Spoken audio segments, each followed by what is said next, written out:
waiver wire, pitcher preview, and injury report for the final week of August. A brief episode of the Beat the Shift podcast coming up next.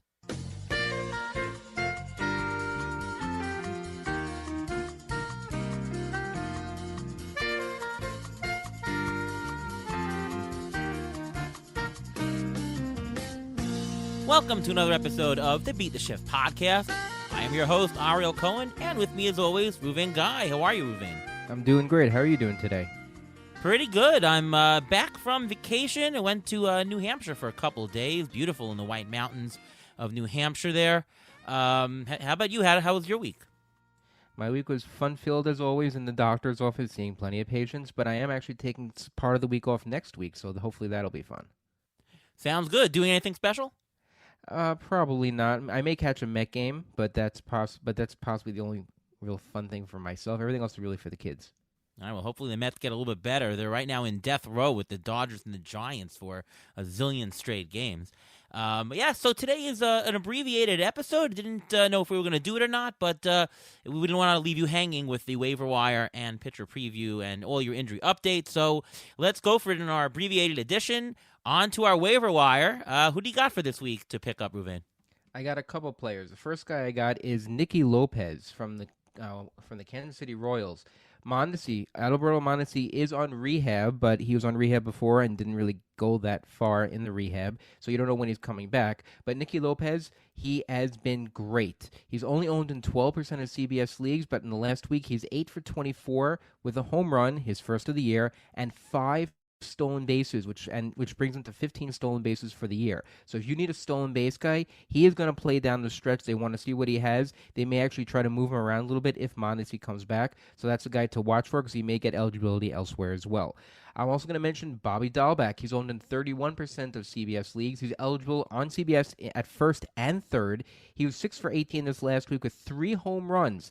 Last year in September, he had 7 home runs and batting around 260. He was a guy who was drafted. A lot of people dropped because they couldn't handle his 229 average, and he has 122 strikeouts in 100 games. That's not the best. However, he is hitting for power, and the Red Sox need him in the lineup, so they're going to find room for him. I'm also going to mention one other guy, Connor Joe. Connor Joe is batting 286 on the season with 7 homers, and he has 2 of them in the last week. He's batting leadoff for Colorado. Leadoff in Colorado. Let me repeat that. He's a guy you may want to get. He's only 17% owned in CBS. He's a guy who can fill in for the outfield. He can fill up the stats for you. He's got 14 runs on the season, only in 49 games, which is pretty decent for someone who's batting leadoff in a not that great lineup. So those are 3 guys that I think you can get pretty easily in most leagues.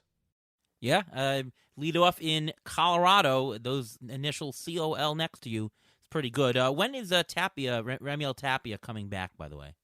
They haven't given a clear timeline yet, so we're not sure. But I know people who are missing runs. If you get Connor Joe right now is his replacement, use him. And if you have Tapia, he's a perfect replacement because if Tapia comes back, just take Connor Joe right out and plug Tapia back in.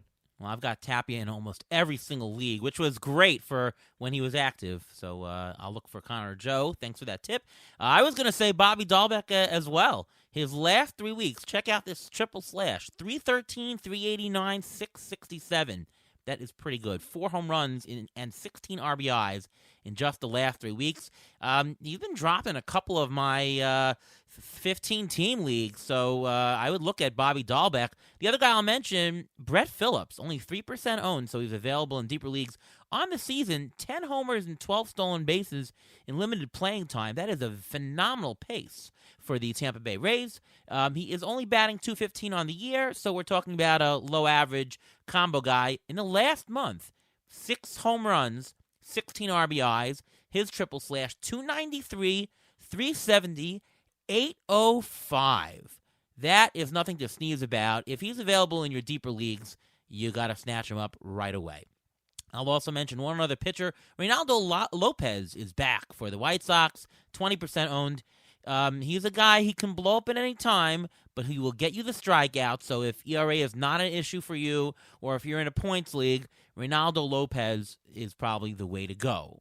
And Ronaldo Lopez has looked good since they recalled him. He's only been a reliever, but he's starting now, so he's a guy you should get. And the main thing about picking up guys from now through September, playing time. If they get the playing time, there's an injury like Carlos Rodon went down, Ronaldo Lopez steps in, and that's what you have to look for.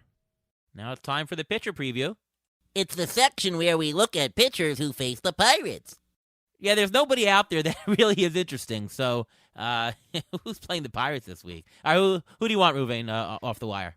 Well, I got two guys that are actually, I think, are kind of interesting. First of all, Daniel Lynch, another Royals guy. He's 31% owned in CBS leagues. His last 3 starts, a 2.7 ERA, 18 strikeouts, and 17 innings. He's going to be at Houston and at Seattle. I like the Seattle. Don't like the Houston that much, but he's been pretty good since he was recalled from the minors, and he's going to get his chance, and we'll see how he does.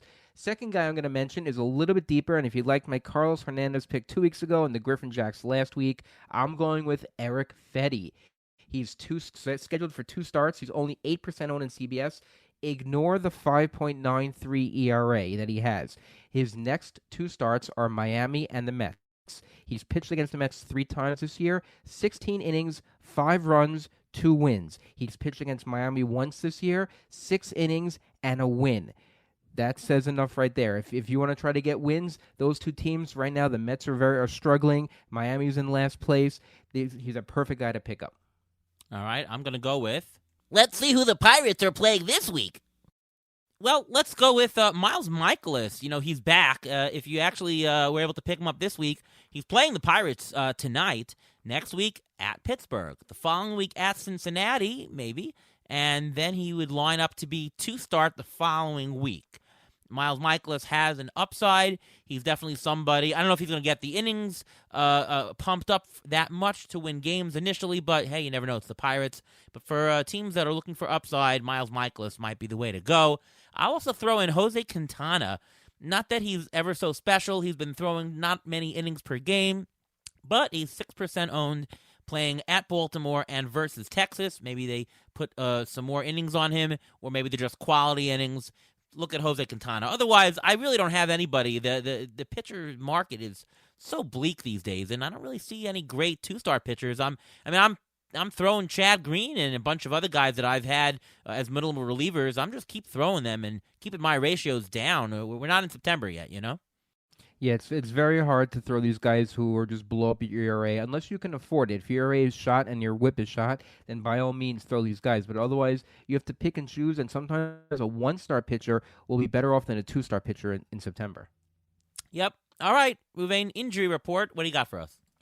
Well, I'm going to start off with Chris Bassett, and I feel really bad for him. He was placed on the IL with a facial fracture after getting hit in the side of the head by a line drive. His vision was not affected. Athletics trainer said Bassett is set to undergo surgery on August 24th to repair a displaced and fractured bone in his right cheek. Bassett is expected to need at least 6 weeks to make a full recovery, which means he's probably going to be done for basically the rest of the season. So I don't know how much you can count on him for the rest of the season. Another player, Jesse Winker, was placed on the IL with an intercostal strain, and MRI confirmed that it was an intercostal strain, should not be long-term. It was a low-grade strain, but Reds manager David Bell said that Winker has not done any baseball activity yet, and he's unlikely to return when first eligible. Freddy Peralta was placed on the IL with shoulder inflammation. We don't know how bad it's going to be, how long he's going to be out for, and we don't even know who's going to be filling in for him yet, so keep an eye on that situation. Eric Haas, a guy everyone picked up. He was very hot in the midseason, the catcher for the Tigers. He was also on the IL with an abdominal strain. Grayson Griner will see more playing time. Also, Dustin Garneau will see, not Darno, but Garneau will be filling in also as a backup. George Springer was placed on the IL with a left knee sprain, crashing into the wall trying to make a catch. The MRI revealed a grade 1 left knee sprain, which means usually 2 to 3 weeks out, and there's no ligament damage. So we'll see. Hopefully he'll be able to get back soon, but he's very injury prone, so we'll see how long he's actually out for. Dylan Carlson was placed on the IL with a right wrist sprain, retroactive to August 14th. Lars Nootbaar, I love that name, go get more time in the outfield, and Austin Dean was called up as well. Yu Darvish was placed on the IL with lower back tightness. He started playing catch this week, which is positive. He could be activated over this weekend, even next week, but no one knows yet for sure. And another guy, Adbert Alzolay. He's a pitcher for the Cubs. A lot of people like him. He's got an electric arm. He's on the IL with a left hamstring strain. He's already done some light jogging. He threw a light bullpen, which is great. So the question is how much you'll get out of him from here until the rest of the season.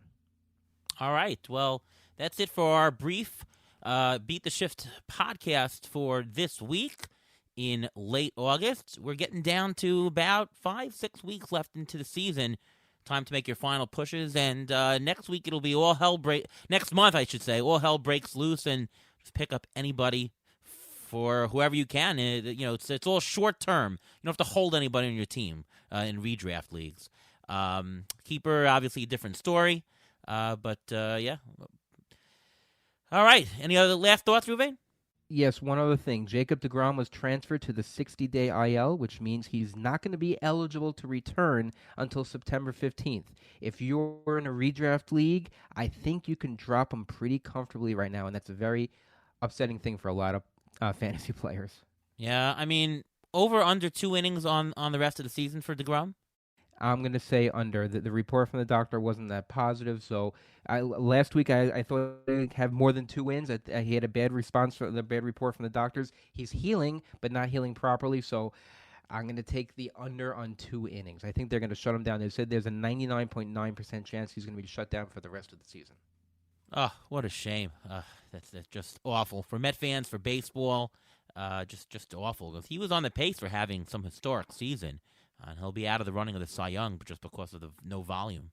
Yep, and I actually think that Zach Wheeler may end up winning the Cy Young, which is ironic that he used to pitch for the Mets. Oh, goodness gracious.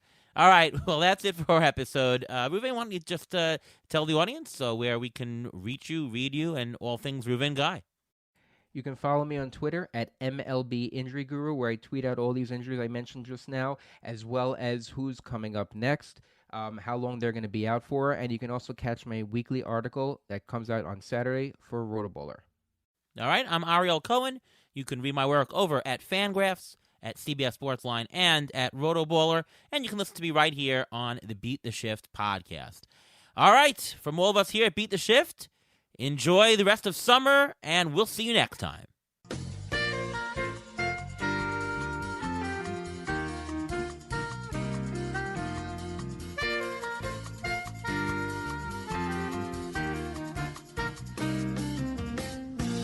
Thanks for listening to the Beat the Shift podcast presented by Fangraphs. Follow us on Twitter at beat_shift_pod.